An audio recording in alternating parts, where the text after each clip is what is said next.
But somehow this yoga happened as if it was happening from within me, not like I was doing it.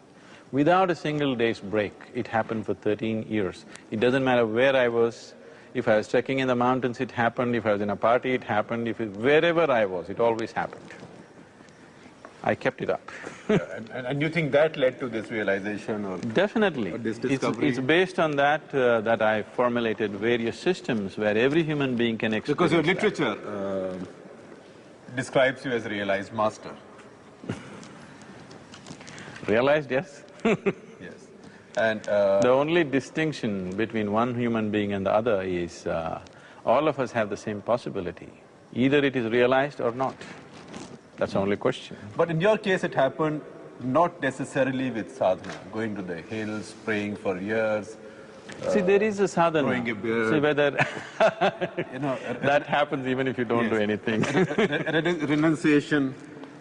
No. You did not renounce your family, your family That's life. what I said. I never got identified with anything. Right. As you went through this experience and as you evolved into what you are, you did raise a family. Yes. You did bring up a daughter. Yes.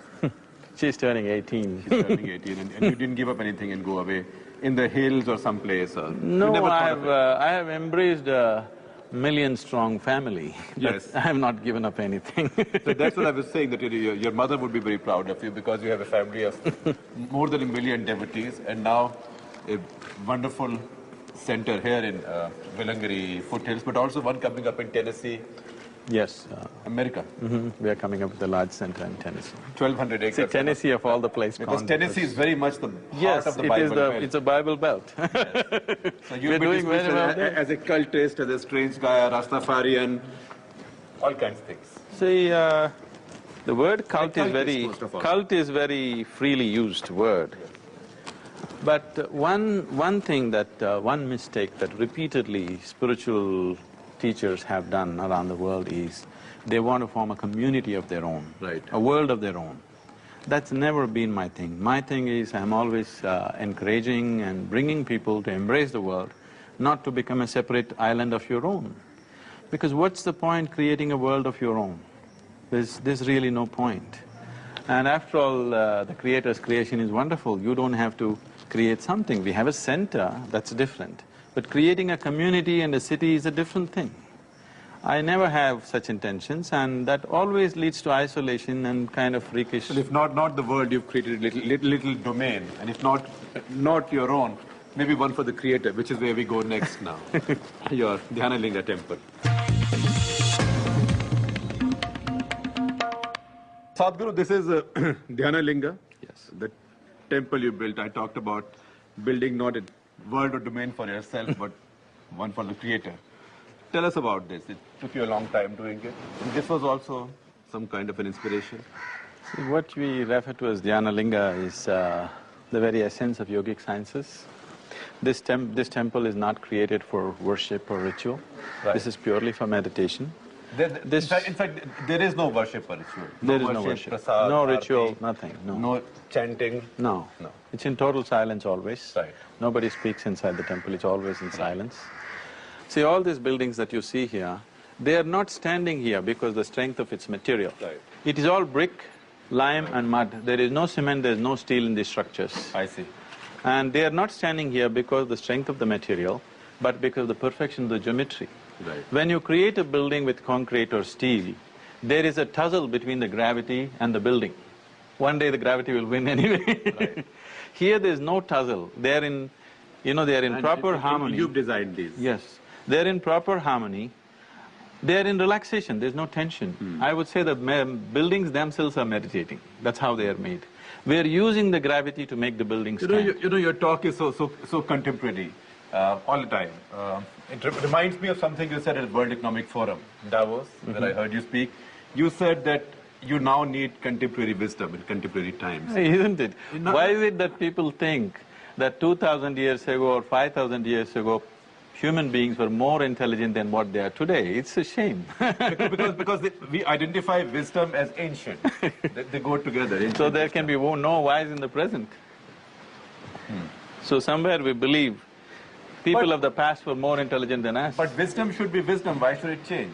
Why should it change with time? That's what I'm Why saying. ancient wisdom, why contemporary wisdom? Wisdom should be See, wisdom. wisdom may be contemporary or ancient because our life situations keep changing, and how you respond to that also has to change.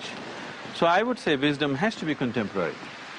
Otherwise, if what you did, something that was wonderful 10,000 years ago, if you do it today, it could be ridiculous because it could be totally out of sync with what's happening now. Give me an example, or a couple of examples. Any number of rituals we are doing. For example, many superstitions that are here today were all wonderful things at one time. They're out of time. For example, you know, in India, if a cat crosses the street, people park their cars even today. You know why this happens?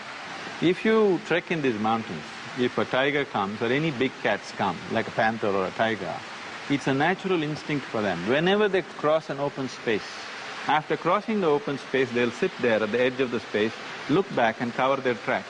This is a natural instinct in the cat. So if you're walking on a forest pathway, if you saw a big cat crossing, he will be sitting there and you don't walk straight into him. You wait, because he sits there for a minute, checks his tracks and goes on.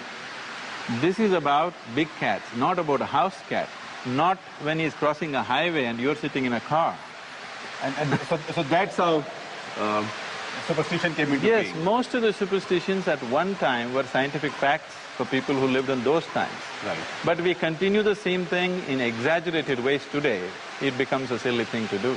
That's what you mean by contemporary wisdom. Yes.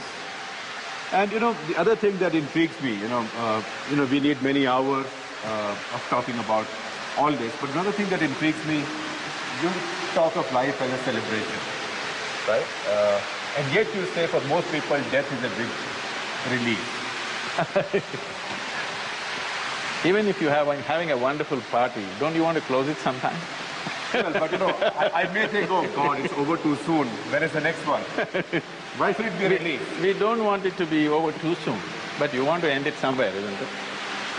See, when you feel extremely happy, you know, you feel like ending everything. Right, but you don't see a contradiction between the two things. Life being a celebration, No, not at all. need to celebrate life, and death being a big relief to most people. In fact, the exact line was, death comes as a big relief to most people. Yes. Right now, most people are suffering their lives one way or the other. They're carrying their lives as a burden. For them also it's a relief, but if one becomes overburdened with ecstasy, then also he wants to dissolve it, Right. because he's seen it all. Right. So if you have not seen enough of life, you're hankering for life. Right. If you've seen it all, then you want to pass on to the next. Is that why you are so different? You know, you ride a motorbike, you wear designer dark glasses, you drive a Land Rover, you dance at disco parties. Is it just a part of your brand image? No. Or is it to say you can be normal and spiritual? Say, spiritually is normal. If you're not spiritual, you're handicapped. Yeah. Sadhguru, tell us about this place. This looks like such a wonderful, cool, calm, serene place. So this is called as Tirthakund. Here what you see there is a solidified mercury linga. Solidified mercury. Yes. A linga means an ellipsoid. Why an ellipsoid is, the core of every galaxy is an ellipsoid, which is a common knowledge today. Right. But if your energies reach to a very highest peak or pitch, once again it becomes an ellipsoid. That means the beginning of the universe starts as an ellipsoid and the dissolution also happens as an ellipsoid. So an ellipsoid is seen as a doorway to the beyond. And the other thing that intrigues me is that the size of these rocks remind me of the pyramids. I don't think I've seen bigger rocks. Pyramids were built for the dead, this is for the living. I think that's a brilliant note to conclude on, Sadhguru. Wonderful to chat with you. I know that we need many, many hours to go into more complex issues, but before that, I have to be a little less illiterate about those to come back to you. Come and walk sometime, no talking. Let's walk in the mountains sometime. Always ready to listen. Thank you.